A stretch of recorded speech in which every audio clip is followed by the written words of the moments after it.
আসসালামু আলাইকুম। এটিএন বাংলা সংবাদে সবাইকে স্বাগত জানাচ্ছি। সৈয়দা মারিয়া হোসেন। প্রথমেই থাকছে সংবাদ শিরোনাম। আগামী রোববার নাসির উদ্দিনের নেতৃত্বে 5 সদস্যের নতুন নির্বাচন কমিশনের শপথ। সুষ্ঠু ভোট আয়োজনই বড় চ্যালেঞ্জ বলছেন রাজনীতিবিদরা ও বিশ্লেষকরা। ফ্যাসিবাদের দোসরদের বিরুদ্ধে সরকারকে কঠোর অবস্থান নেওয়ার আহ্বান রিজভির। আওয়ামী লীগের 20 দাঁত ভেঙে ফেলতে বললেন অ্যাডভোকেট জয়নাল। উন্নয়নের মিথ্যে গল্প বলে দেশের টাকা লুট করেছে পতিত শেখ হাসিনার সরকার। দুর্নীতি বন্ধে জবাবদিহিতার সংস্কৃতি চালুর পরামর্শ অর্থনীতিবিদদের। এবং সপ্তাহের ব্যবধানে চালকে ছাড়িয়ে গেল আলুর দাম। রাজধানীর বাজারে প্রতি কেজি বিক্রি হচ্ছে 80 থেকে 90 টাকা। ক্ষুব্ধ সাধারণ ক্রেতারা। শুনছিলেন সংবাদ শিরোনাম, এবারে বিস্তারিত। আগামী রোববার থেকে শুরু হচ্ছে এএমএম নাসির উদ্দিনের নেতৃত্বে 5 সদস্যের নতুন নির্বাচন কমিশনের যাত্রা। ওই দিন দুপুর 1:30টায় নবনিযুক্ত প্রধান নির্বাচন কমিশনার ও নির্বাচন কমিশনারদের শপথ পড়াবেন প্রধান বিচারপতি সৈয়দ রেফাত আহমেদ। এর মধ্য দিয়ে শুরু হবে দেশের 14তম নির্বাচন কমিশনের কার্যক্রম। ছাত্র গণ অভ্যুত্থান পরবর্তী বিশেষ পরিস্থিতিতে দেশে সুষ্ঠু নির্বাচন আয়োজনে রাজনৈতিক দল ও তরুণ প্রজন্ম সহ সবার সহযোগিতা চেয়েছেন নতুন সিইসি এএমএম নাসির উদ্দিন। আরও জানাচ্ছেন একরামুল হক সায়েম। সংবিধানে 5 বছরের মেয়াদ থাকলেও কাজী হাবিবুল আওয়ালের নেতৃত্বাধীন নির্বাচন কমিশন বিদায় নেয় মাত্র 2.5 বছরেই। ছাত্র জনতার গণ অভ্যুত্থানে শেখ হাসিনা সরকারের পতনের 1 মাস পর পদত্যাগ করেন তারা। 2.5 মাস ফাঁকা থাকার পর নতুন নির্বাচন কমিশন গঠন করল অন্তর্বর্তী সরকার। সাবেক সচিব এএমএম নাসির উদ্দিনের নেতৃত্বে 14তম নির্বাচন কমিশনের যাত্রা শুরু হচ্ছে রোববার। এদিন দুপুর 1:30টায় নবনিযুক্ত সিইসি ও 4 নির্বাচন কমিশনারের শপথ পড়াবেন প্রধান বিচারপতি সৈয়দ রেফাত আহমেদ। এরপরই পরবর্তী সংসদ নির্বাচনে কর্মযজ্ঞ শুরু করবে নাসির উদ্দিন কমিশন। পলিটিক্যাল পার্টিজরা যেটা চাচ্ছে, আমি পত্রপত্রিকা পড়ে যা দেখতেছি, তারা ন্যাশনাল ইলেকশনটা চাচ্ছে বলে আমার ধারণা। তারা তো চায় যে রাজনৈতিকবিদদের কাছে সরকারের দায়িত্ব দিলে থিংস উইল ইমপ্রুভ। তারা এই কথাই বলছে বারবার। তো তার মানে আমি বুঝতেছি যে তারা ন্যাশনাল ইলেকশনটা আগে চায়। 2014 থেকে 2024 টানা 3টি সংসদ নির্বাচনী প্রশ্নবিদ্ধ হয় দেশে বিদেশে। চরম অনাস্থার মুখে পড়ে তখনকার নির্বাচন কমিশন। গণ অভ্যুত্থান পরবর্তী বিশেষ পরিস্থিতিতে নির্বাচনী ব্যবস্থায় ইতিবাচক দৃষ্টান্ত রাখার প্রত্যয় নতুন সিইসির। বড় 3টা নির্বাচন যদি আমরা ধরি, যে 14 সাল, 18 বা 24, তো মানুষ তো ভোটের অধিকার থেকে তো টোটালি বঞ্চিত ছিল। তাদের যে ল্যাপসেস, তারা কোথায় কোথায় ভুল করেছে, সেগুলা তো আমাদের জন্য বিরাট একটা শিক্ষা হয়ে রইল না, লেসন। আমার তো we have lessons in front of us, যে এই জিনিসগুলো করলে মানুষ আমাদেরকে ধিক্কার দিবে। ওরা তো মানুষের রক্তের উপর দিয়ে দায়িত্ব নেয় নাই, আমরা মানুষের শহীদের রক্তের উপর দিয়ে দায়িত্ব নিয়েছি। সুতরাং আমাদের দায়িত্বটা আরো অনেক বেশি। সর্বতভাবেই চেষ্টা থাকবে যাতে এই রক্তের সাথে বেইমানি যাতে আমরা না করি। স্বাধীনতার পর দেশে এ পর্যন্ত 13টি নির্বাচন কমিশন গঠন হয়। 111-এর সময় 2007 সালে মেয়াদ পূর্ণ না করে পদত্যাগে বাধ্য হন বিচারপতি এম এ আজিজের নেতৃত্বাধীন নির্বাচন কমিশন। এরপর নির্বাচন ব্যবস্থায় বেশ কিছু সংস্কার এনে 2008 সালে নবম জাতীয় সংসদ নির্বাচন করে এটিএম শামসুল হুদা কমিশন। ওই নির্বাচনে শেখ হাসিনার নেতৃত্বে আওয়ামী লীগ সরকার ক্ষমতা আসার পর টানা 15 বছর মুখ থুবড়ে পড়ে গোটা নির্বাচনী ব্যবস্থা। একরামুল হক সায়েম, এটিএন বাংলা, ঢাকা। জনগণের আস্থা অর্জন ও সুষ্ঠু ভোট আয়োজন করাই নতুন নির্বাচন কমিশনের সবচেয়ে বড় চ্যালেঞ্জ বলে মনে করছেন রাজনীতিবিদ ও বিশ্লেষকরা। আস্থায় আনতে হবে রাজনৈতিক শক্তিগুলোকেও। তারা বলছেন, ভোটার তালিকা হালনাগাদের পাশাপাশি সংস্কার কমিশনের সুপারিশের আলোকে আরপিও সংশোধন, কমিশনকে প্রশাসনের প্রভাবমুক্ত রাখা ও নির্বাচনের সময় আইন শৃঙ্খলা রক্ষাকারী বাহিনীর ভূমিকা স্পষ্ট করাও জরুরি। আরও জানাচ্ছেন হুমায়ুন চিস্তি। গত 5 আগস্ট শেখ হাসিনা সরকার পতনের 1 মাস পর 5 সেপ্টেম্বর পদত্যাগ করে গাজী হাবিবুল আওয়ালের নেতৃত্বাধীন নির্বাচন কমিশন। 1.5 মাস শূন্য থাকার পর অবসরপ্রাপ্ত সচিব এএমএম নাসির উদ্দিনের নেতৃত্বে গঠিত হয়েছে 5 সদস্যের নতুন নির্বাচন কমিশন। এতে সিইসি সহ 3 জনই সাবেক সচিব। একজন সাবেক বিচারক ও আরেকজন সাবেক সেনা কর্মকর্তা। বিশ্লেষকরা বলছেন, নতুন কমিশন গঠনের মাধ্যমে নির্বাচনের পথে এগিয়ে গেল বাংলাদেশ। তবে আইন সংশোধন না করা এবং আমলা নির্ভরতা সহ বেশ কিছু বিতর্ক তৈরির সুযোগ রয়ে গেছে। আমাদের যে আইনটা আছে নির্বাচন কমিশন নিয়োগের জন্য, এই আইনটা একটা ত্রুটিপূর্ণ আইন। খুব বদিউল আলম মজুমদারি তো আওয়ামী লীগ আমলের এই সার্চ কমিটির পলিসি নিয়ে উনি তো এই বিতর্ক শুরু করেছিলেন। চিফ ইলেকশন কমিশনার বিএনপির লিস্টের থেকে হয়েছে, এটা নিয়ে কখনো না কখনো একটা প্রশ্ন উঠবেই। যেহেতু তাদের আমলা একসময় ছিল এবং এই অভিজ্ঞতা ছিল না, সুতরাং তাদের সামনে একটা বিরাট চ্যালেঞ্জ হবে এটাকে ওভারকাম করা। আওয়ামী সরকারের গত দেড় দশকের শাসনামলে করা 4টি নির্বাচনের মধ্যে 2014 ও 18 নির্বাচন ছিল একতরফা ও চরম বিতর্কিত, যা নিয়ে সব মহলেই রয়েছে সমালোচনা। তাই কমিশনের প্রতি আস্থা ফেরানোই এখন সবচেয়ে বড় চ্যালেঞ্জ বলে মনে করছেন বিশ্লেষকরা। সবচেয়ে বড় চ্যালেঞ্জটা হচ্ছে আস্থা অর্জন করা, জনগণের আস্থা অর্জন করা। শুধু জনগণ না, রাজনৈতিক দল, জনগণ, গণমাধ্যম, আন্তর্জাতিক সম্প্রদায়। জনস্বার্থে তার যে দায়িত্ব সুষ্ঠু গ্রহণযোগ্য নির্বাচন করা, সেটা সে করতে পারবে কিনা, এই চ্যালেঞ্জটাই মোকাবেলা হচ্ছে তার সামনে একটা প্রধান কাজ। তাদেরকে যদি একেবারে দল নিরপেক্ষ না রাখতে পারেন, তাহলে কিন্তু চ্যালেঞ্জ মোকাবেলা করতে পারবেন না। ভোটার তালিকা হালনাগাদ, নির্বাচনী আচরণবিধির সংশোধন, নির্বাচনে আইনশৃঙ্খলা বাহিনী ও প্রশাসনের ভূমিকা নির্ধারণ করা প্রয়োজন বলে মনে করেন তারা। নির্বাচনকে একটা শৃঙ্খলার মধ্যে আনতে হবে। আমি আরপিওর সংশোধনটা খুব গুরুত্বপূর্ণ মনে করি। অনেক সমস্যা রয়েছে আচরণবিধির মধ্যে, তা বিশেষ করে আইন শৃঙ্খলা বাহিনী এর ভূমিকাটা কি হবে, আর্মির কি ভূমিকা হবে, পুলিশের কি ভূমিকা হবে, বিডিআর এর ভূমিকা হবে, তারা কিভাবে দায়িত্ব পালন করবে। 3টা কমিশনের সিইসিরা বলেছিলেন যে পুলিশ এবং স্থানীয় প্রশাসন পুরোপুরি আমাদের নিয়ন্ত্রণে না। এই কথাটা উনি বারবার বলেছেন। তার মানে হচ্ছে এদেরকে নিয়ন্ত্রণে আনার জন্য কিছু মেকানিজম তৈরি করতে হবে। তবে সবাই বলছেন, নতুন কমিশনের সফলতা নির্ভর করবে সরকারের তরফ থেকে তারা কি ধরনের সহযোগিতা পাবেন তার উপর। হুমায়ুন চিস্তি, এটিএন বাংলা, ঢাকা। বিগত আওয়ামী লীগ সরকার রেলওয়ের উন্নয়নের নামে কোটি কোটি টাকা অপচয় করেছে বলে মন্তব্য করেছেন উপদেষ্টা ফাউজুল কবির খান। দুপুরে দিনাজপুরের পার্বতীপুরে লোকোমোটিভ কারখানা পরিদর্শনকালে তিনি এই কথা বলেন। এ সময় উপদেষ্টা বলেন, বিনা প্রয়োজনে রেল লাইন ও স্টেশন করা হয়েছে। গোপালগঞ্জে রেল লাইন করা হয়েছে, কিন্তু সেখানে যাত্রী নেই। পরে রেলওয়ের কর্মকর্তা কর্মচারীদের সঙ্গে মতবিনিময় করেন রেলপথ উপদেষ্টা। এর আগে নীলফামারীতে আরইবি ও পল্লী বিদ্যুৎ সমিতির কর্মকর্তাদের সঙ্গে মতবিনিময় সভায় এ খাতের সমস্যা সমাধানে নবায়নযোগ্য জ্বালানি উৎপাদনের উপর জোর দেন তিনি। গোপালগঞ্জে একটা করা হয়েছে, রেল লাইন করা হয়েছে, ওখানে যাত্রী নাই, এত অপচয় হয়েছে যে হচ্ছে কি প্রয়োজনে যেখানে টাকা দরকার সেখানে টাকা হয়। কর্ণফুলী টানেল করা হয়েছে, কিন্তু ওখানে কোনো গাড়ি চলাচল করে না। অন্তর্বর্তী সরকারকে বিপ্লবী চেতনা ধারণ করে ফ্যাসিবাদের দোসরদের বিরুদ্ধে কঠোর অবস্থান নেওয়ার আহ্বান জানিয়েছেন বিএনপির সিনিয়র যুগ্ম মহাসচিব রুহুল কবির রিজভী। বিকেলে নয়াপল্টনে দলের কেন্দ্রীয় কার্যালয়ের সামনে রিকশা, ভ্যান ও অটোরিকশা শ্রমিক দল আয়োজিত বিক্ষোভ সমাবেশে তিনি এই আহ্বান জানান। এ সময় দ্রব্যমূল্য নিয়ন্ত্রণ সহ মানুষের প্রত্যাশা পূরণে সরকারকে কঠোর পদক্ষেপ নিতে বলেন রিজভী। তার অভিযোগ, নেতাকর্মীদের বিপদে ফেলে শেখ হাসিনা ভারতে দেশকে অস্থিতিশীল করার ষড়যন্ত্র করছে। শেখ হাসিনা পালালেও মানুষ গণতন্ত্র ফিরে পায়নি দাবি করে বিএনপি নেতারা বলেন, নির্বাচিত সরকার হলেই গণতন্ত্র প্রতিষ্ঠিত হবে।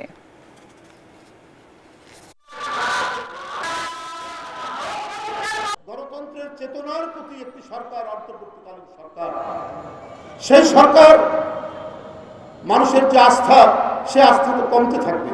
আজকে ডিম, আজকে তেল, এইটা কয়েকটা কোম্পানি এখনো নিয়ন্ত্রণ করছে। এই অলিগার্ক, এই সিন্ডিকেট বাসদেরকে আপনারা ধরছেন না কেন? এই গণতান্ত্রিক চেতনা, এই যে আত্মদান, এই যে রক্তপাত, এই যে একাধারের জীবন দিয়ে দেওয়া, এইটা সম্পূর্ণ ব্যর্থ হবে। আর কয়েকটা আপনার সুখে থাকা উপদেষ্টা এসে বড় বড় কথা বলবে, আর তারা নিজের মতো করে যা ইচ্ছা তাই করবে। এইটা চলতে দেওয়া যেতে পারে না। আওয়ামী লীগ নেতাকর্মীরা গোখরো সাপ, এমন মন্তব্য করে জাতীয়তাবাদী আইনজীবী ফোরামের সভাপতি অ্যাডভোকেট জয়নাল আবেদিন বলেছেন, তাদের 20 দাঁত ভেঙে দিতে হবে যাতে তারা আর দেশের মানুষকে কামড়াতে না পারে। দুপুরে আশুলিয়ার শ্রীপুর এলাকায় স্থানীয় বিএনপি নেতাকর্মীদের সঙ্গে মতবিনিময় শেষে তিনি কথা বলেন। এ সময় গণহত্যার দায়ে আওয়ামী লীগের কঠোর বিচার দাবি করেন অ্যাডভোকেট জয়নাল। তিনি বলেন, শেখ হাসিনা সহ দলটির নেতাকর্মীদের বিচার করতে হবে, এরপর আওয়ামী লীগ নিষিদ্ধ হবে কিনা তা দেশের মানুষ ঠিক করবে। সংস্কার কাজ শেষ করে দ্রুত দেশে নির্বাচন আয়োজনের দাবিও জানান বিএনপির ভাইস চেয়ারম্যান।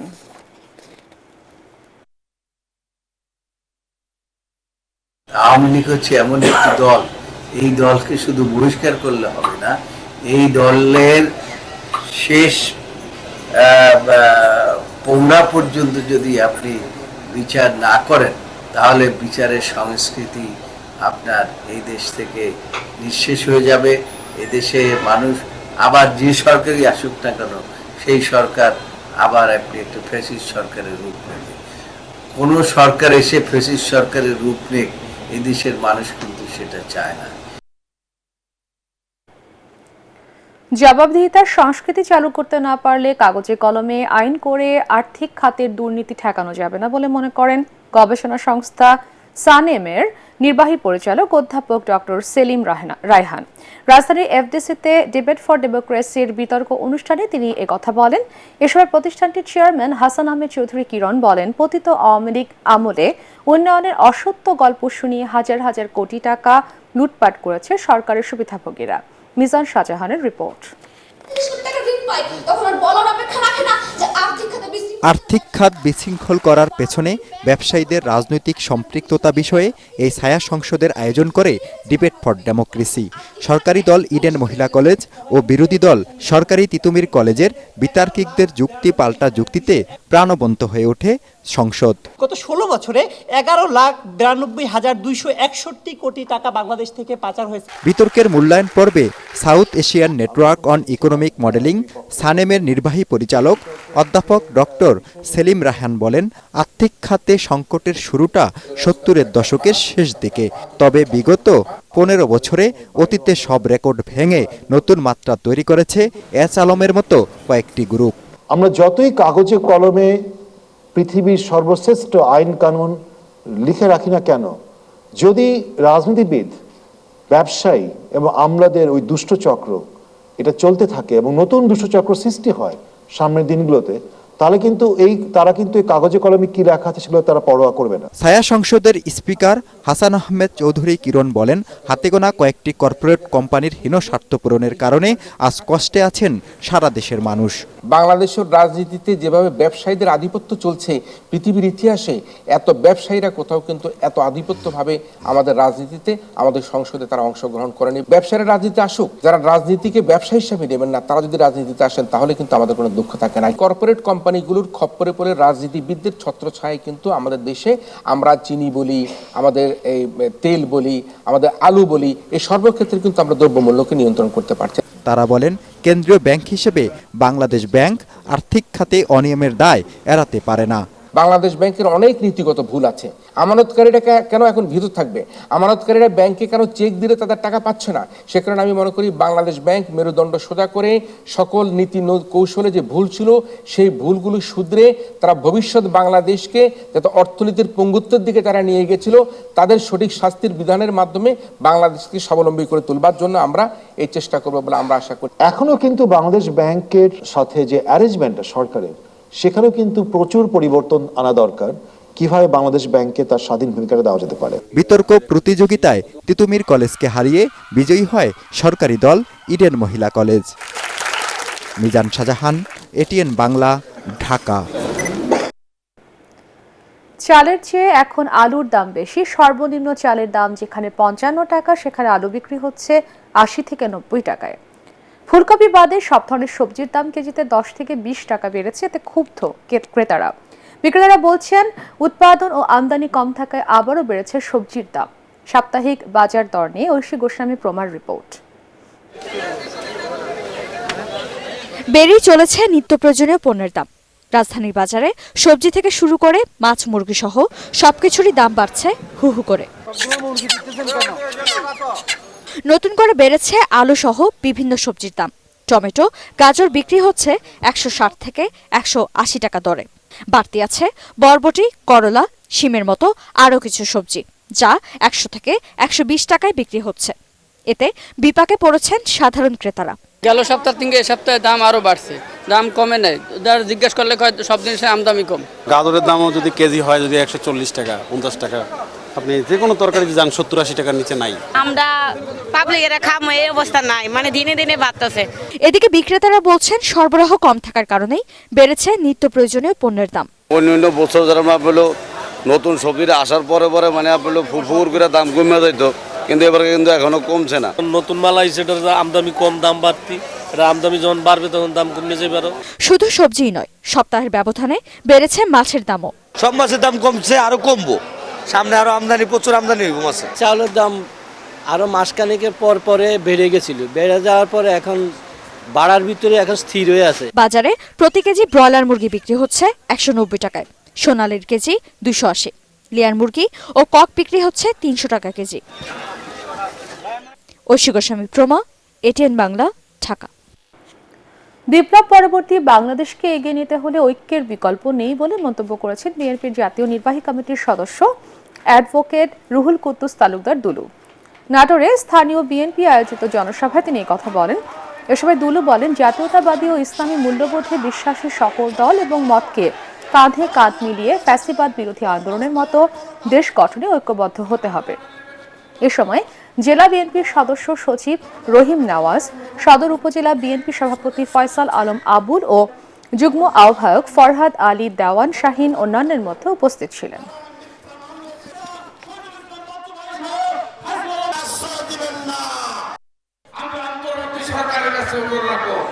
গতকালকে আপনারা নির্বাচন কমিশন ঘোষণা করেছেন।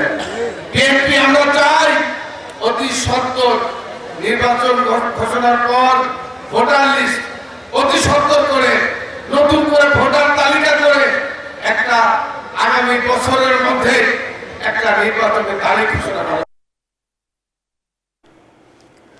দীর্ঘ এক যুগ পর দেশে ফিরে ঝালকাঠিতে গ্রামের বাড়িতে গেলেন নিউ ইয়র্ক মহানগর দক্ষিণ বিএনপির সভাপতি হাবিবুর রহমান সেলিম রেজা। দুপুরে রাজাপুর উপজেলার কাঠিপাড়া গ্রামের নিজ বাড়িতে ফিরলে এলাকাবাসী ও দলীয় নেতাকর্মীরা তাকে ফুল দিয়ে বরণ করে নেন। এ সময় তিনি মায়ের কবর জিয়ারত এবং দোয়া মাহফিলে অংশ নেন। পরে সাংবাদিকদের সাথে আলাপকালে সেলিম রেজা বলেন, স্বৈরাচার সরকারের শাসনামলে তিনি চাইলেও দেশে ফিরতে পারেননি, তাই বিদেশে থেকেও দেশের গণতন্ত্র পুনঃপ্রতিষ্ঠা আন্দোলন করেছেন। আগামীতে বিএনপিকে ক্ষমতায় আনতে সর্বস্তরের নেতা কর্মীদের ঐক্যবদ্ধভাবে কাজ করার আহ্বান জানান তিনি।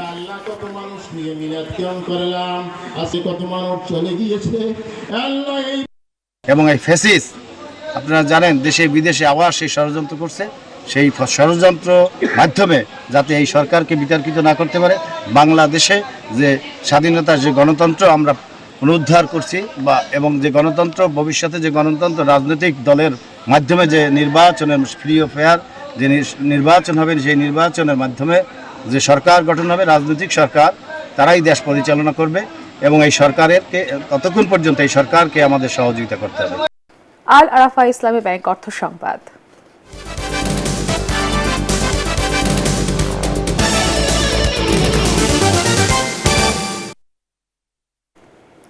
অবশেষে গতি পাচ্ছে বহুল প্রতীক্ষিত বে টার্মিনাল প্রকল্প। সরকার পরিবর্তনের পর থমকে যায় দেশের অন্যতম এই মেগা প্রকল্পের নির্মাণ কাজ। জমি অধিগ্রহণের জটিলতা কাটিয়ে বিদেশিদের সাথে সরকারি বেসরকারি অংশীদারিত্বের ভিত্তিতে টার্মিনালের নির্মাণ কাজ এগিয়ে নিতে চলছে জোর তৎপরতা। চট্টগ্রাম থেকে আরও জানাচ্ছেন সৈয়দ তামিম মাহমুদ। চট্টগ্রামের পতেঙ্গা ও হালিশহর সমুদ্র উপকূলে 2013 সালে বে টার্মিনাল নির্মাণের পরিকল্পনা নেওয়া হয়। 2017 সালে হয় এর সম্ভাব্যতা যাচাই। এরপরে বারবারই হোঁচট খেয়েছে এই প্রকল্প। সবশেষ দেশের রাজনৈতিক অস্থিরতা ও পট পরিবর্তনে অনিশ্চয়তার মুখে পড়ে এর কাজ। ভৌগোলিক অবস্থানগত সুবিধা ও সাগরের কাছাকাছি হওয়ায় এটিকেই বলা হচ্ছে আগামীর বন্দর। তবে এই প্রকল্পের অগ্রগতির অন্যতম বাধা ছিল জমির প্রাপ্যতা। এবার দূর হয়েছে তা। বর্তমান চেয়ারম্যান মহোদয় আসার পরে আমরা বিভিন্ন স্টেপ গ্রহণ করি, যার মাধ্যমে আমরা বেসিক্যালি সরকারি জমি স্বল্প নামমাত্র মূল্যে আমরা এটা অধিগ্রহণ করতে পেরেছি। বন্দর কর্তৃপক্ষ বলছে বে টার্মিনাল নির্মাণে এরই মধ্যে পিপিপির আওতায় দুটি বিদেশি প্রতিষ্ঠানের সাথে কার্যক্রম চলমান আছে। অন্যদিকে এনসিটির পরিচালনাতেও আন্তর্জাতিক অপারেটর নিয়োগ করতে চায় বন্দর কর্তৃপক্ষ। বে টার্মিনালের কন্টেনার টার্মিনাল 1 এবং কন্টেনার টার্মিনাল 2 নির্মাণের জন্য পিপিপি অংশীদার পিএসএ সিঙ্গাপুর এবং ডিপি ওয়ার্ল্ডের সাথে চট্টগ্রাম বন্দরের কার্যক্রম চলমান রয়েছে। বিশ্বের উন্নত বন্দরগুলো যেখানে ষষ্ঠ প্রজন্মের সেবা দিচ্ছে, সেখানে চট্টগ্রাম বন্দর দিচ্ছে তৃতীয় প্রজন্মের সেবা। বে টার্মিনাল নির্মাণ হলে বাংলাদেশেও সেই মানে পৌঁছবে বলে আশা বন্দর চেয়ারম্যানের। যে ক্রেন আমরা অপারেট করি, ওই ক্রেনগুলো হবে কিন্তু আপনার latest technology, 6th generation technology. তো বাট এখন আমাদের যেটা আছে, এখানে আসলে ওই টেকনোলজি আনতে গেলে আমাদের হিউম্যান এবং মেশিন ইন্টারফেস এটা ডিফিকাল্ট হবে। বে টার্মিনাল যদি তৈরি হয় এবং পাশাপাশি যদি এই অবকাঠামোগুলোকে যদি সেটার সাথে যদি সংযুক্ত করা হয়, তাহলে কিন্তু আমাদের জাতীয় অর্থনীতিতে এটির সুফল আমরা যারা বন্দর ব্যবহারকারী আছে এবং যারা বাংলাদেশে বিনিয়োগকারী আছেন তারা সবাই কিন্তু এটির সুফল ভোগ করবে। বে টার্মিনাল চালু হলে জাহাজ ব্যবস্থাপনা উন্নত হওয়ার পাশাপাশি পণ্য আমদানি রপ্তানিতে ব্যবসার খরচও কমে আসবে। সৈয়দ তামিম মাহমুদ, এটিএন বাংলা, চট্টগ্রাম। ঢাকা রিপোর্টার্স ইউনিটিতে ওয়ালটন ডিআরইউ ক্রীড়া উৎসবের পুরস্কার বিতরণ করা হলো আজ। এবার স্পোর্টসম্যান অব দ্য ইয়ার হয়েছেন ইন্ডিপেন্ডেন্ট টেলিভিশনের Mazharul Islam Mithun, sports women of the year হয়েছেন দৈনিক সমকালের সাজিদা ইসলাম পারুল। অনুষ্ঠানের প্রধান অতিথি হিসেবে বিজয়ীদের মধ্যে পুরস্কার বিতরণ করেন বাংলাদেশ ফুটবল ফেডারেশনের সহসভাপতি নাসের শাহরিয়ার জাহিদি। এ সময় ওয়ালটন হাইটেক ইন্ডাস্ট্রিজ পিএলসির সিনিয়র নির্বাহী পরিচালক এম ইকবাল বিন আনোয়ার ও additional executive director Rabiul Islam Milton উপস্থিত ছিলেন। নানা আয়োজনে উদযাপিত হল সোশ্যাল ইসলামী ব্যাংকের 29তম প্রতিষ্ঠাবার্ষিকী। অনুষ্ঠানে প্রধান অতিথি ছিলেন ব্যাংকের পরিচালনা পর্ষদের চেয়ারম্যান অধ্যাপক ডক্টর এম সাদিকুল ইসলাম। এসবে তিনি আগামী বছরকে নবজাগরণের বছর উল্লেখ করে সকলকে ঐক্যবদ্ধভাবে কাজ করার আহ্বান জানান। অনুষ্ঠানে ভারপ্রাপ্ত ব্যবস্থাপনা পরিচালক মোহাম্মদ ফোরকানুল্লাহ প্রতিষ্ঠানের উন্নতির জন্য সব কর্মকর্তাকে কঠোর পরিশ্রম ও সর্বোচ্চ গ্রাহক সেবা নিশ্চিতের তাগিদ দেন। প্রতিষ্ঠাবার্ষিকীর আয়োজনে ব্যাংকের ভাইস চেয়ারম্যান মাকসুদা বেগম, পরিচালক মোর্শেদ আলম খন্দকার, আনোয়ার হোসেন, উপব্যবস্থাপনা পরিচালক আব্দুল হান্নান খান ও নাজমুস সায়াদাত অন্যান্যের মধ্যে উপস্থিত ছিলেন। এবার সন্ধানী লাইফ ইন্স্যুরেন্স আন্তর্জাতিক সংবাদ।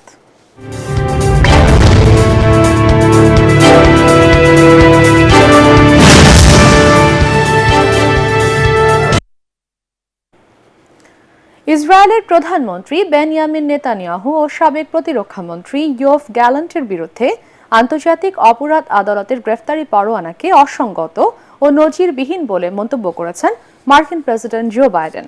এক বিবৃতিতে হোয়াইট হাউস জানায় এই রায় প্রত্যাখ্যান করছে তারা। আইসিসি যাই বলুক, তারা ইসরায়েলের পাশে থাকবে। এদিকে আইসিসির রায়ের পর নেতানিয়াহুকে গ্রেফতারে নিজেদের সম্মতির কথা জানিয়েছে ইতালি, নেদারল্যান্ডস ও কানাডা। প্রতিরক্ষামন্ত্রী গুইডো ক্রোসেটো বলেছেন, নেতানিয়াহু ইতালি সফর করলে তাকে গ্রেফতার করবে তার দেশ। একই মন্তব্য করেছেন নেদারল্যান্ডসের পররাষ্ট্রমন্ত্রী ক্যাসপার ভেল্টক্যাম্প।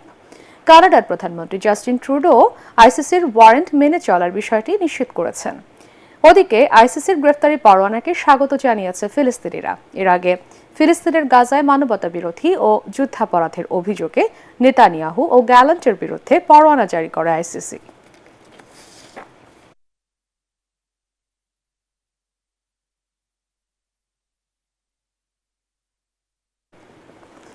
দক্ষিণ কোরিয়া ও যুক্তরাষ্ট্র সহ পশ্চিমা জোট সদস্যদের পারমাণবিক হামলার হুমকি দিয়েছেন উত্তর কোরিয়ার সর্বোচ্চ নেতা কিম জং উন। রাজধানী পিয়ংইয়ংয়ে আয়োজিত সামরিক প্রদর্শনীতে তিনি এই হুঁশিয়ারি দেন। কিম বলেন, মার্কিন কর্মকর্তাদের সাথে সম্পর্কের উন্নয়নে উত্তর কোরিয়া যাই করুক না কেন, এখনও তাদের প্রতি যুক্তরাষ্ট্রের মনোভাব আগের মতোই রয়েছে। এশিয়া প্যাসিফিক অঞ্চলের শক্ত ঘাঁটি গড়তে কোরীয় উপদ্বীপে ওয়াশিংটন উত্তেজনা ও উস্কানি বাড়িয়ে চলছে বলেও অভিযোগ আনেন উত্তর কোরীয় এই নেতা। পরে প্রদর্শনীতে আন্তঃমহাদেশীয় ক্ষেপণাস্ত্র, পারমাণবিক ওয়ারহেড, ট্রেন লাইনে স্থানান্তরযোগ্য ক্ষেপণাস্ত্র ঘুরে দেখেন তিনি। তবে এই ক্ষেপণাস্ত্র প্রদর্শনকে পরোক্ষভাবে পশ্চিমাদের হুমকি দেওয়া হচ্ছে বলে মনে করছেন বিশ্লেষকরা। এ পর্যায়ে পার্টেক্স খেলার খবর।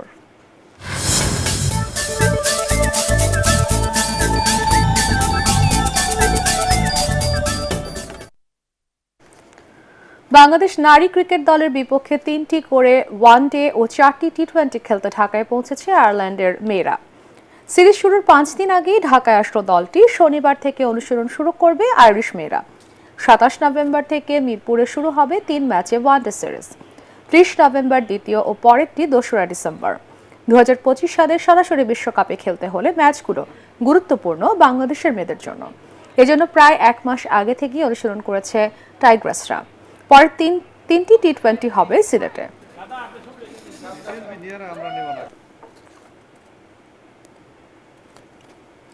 অ্যান্টিগায় প্রথম টেস্টের রাতে ওয়েস্ট ইন্ডিজের মুখোমুখি হবে বাংলাদেশ। ম্যাচ পূর্ববর্তী সংবাদ সম্মেলনে অধিনায়ক মেহেদী হাসান মিরাজ বলেন, ভালো ক্রিকেট খেলায় লক্ষ্য থাকবে তাদের, সবাই জেতার জন্য মরিয়া থাকবে। রাত 8টায় শুরু হবে খেলাটি। রিপোর্ট করছেন এসএম আশরাফ। সবশেষ 2টি সিরিজে পারফরমেন্সের কথা ভুলে যেতেই চাইবে বাংলাদেশ। ভারত আর দক্ষিণ আফ্রিকার কাছে রীতিমতো উড়ে যায় লাল সবুজ দলের প্রতিনিধিরা। আবার 2 বছর আগে এ মাঠেই ওয়েস্ট ইন্ডিজের বিপক্ষে সবশেষ ম্যাচটিতে টাইগাররা হেরেছে 7 উইকেটে। অধিনায়ক সে কথা স্মরণ করিয়ে বললেন, অনেকদিন তারা ভালো খেলছেন না। এবার আমরা নতুনভাবে এসেছি। আমরা এখানে প্রায় 10 দিনের মতন প্র্যাকটিস করেছি, একটা প্র্যাকটিস ম্যাচ খেলেছি এবং প্লেয়াররাও খুব ভালো প্রিপারেশন নিয়েছে। আমি অনেক কনফিডেন্ট যে আমার টিম অনেক ভালো করবে এবং সবাই ভালো ক্রিকেট খেলে আমরা যেন ম্যাচটা জিততে পারি এবং ব্যাটসম্যানরা, বোলাররা এবং আমি স্পিনাররা যারা আছে সবাই যদি টিমভাবে খেলতে পারি, আশা করি এই টেস্টে একটা ভালো একটা রেজাল্ট আসবে। বাংলাদেশ দল মাঠে নামছে দলের অন্যতম সেরা 2 ক্রিকেটার মুশফিকুর রহিম আর নাজমুল হোসেন শান্তকে ছাড়া। সেই শূন্যতা পূরণটাও কঠিন হবে বাকিদের জন্য। দেশের জন্য 50টা টেস্ট খেলা এটা অনেক বিরাট অ্যাচিভমেন্ট। সো আশা করি এটা আমার জন্য বড় একটা অ্যাচিভমেন্ট থাকবে এবং সেটা যদি স্মরণীয় করে রাখতে পারি, এটা আরও অ্যাচিভমেন্ট থাকবে। 2 দল মুখোমুখি হয়েছে 20 বার, যেখানে ক্যারিবীয়দের জয় 14টিতে, বাংলাদেশের 4 ম্যাচে। আবহাওয়ার পূর্বাভাস বলছে 5 দিনই বৃষ্টি বাগড়ে দিতে পারে খেলায়। SM Ashraf, ATN Bangla. শেষ করার আগে সংবাদ শিরোনাম আরো একবার। আগামী রোববার নাসির উদ্দিনের নেতৃত্বে 5 সদস্যের নতুন নির্বাচন কমিশনের শপথ। সুষ্ঠু ভোট আয়োজনই বড় চ্যালেঞ্জ বলছেন রাজনীতিবিদ ও বিশ্লেষকরা। ফ্যাসিবাদের দোসরদের বিরুদ্ধে সরকারকে কঠোর অবস্থান নেওয়ার আহ্বান রিজভির। আওয়ামী লীগের 20 দাঁত ভেঙে ফেলতে বললেন অ্যাডভোকেট জয়নাল।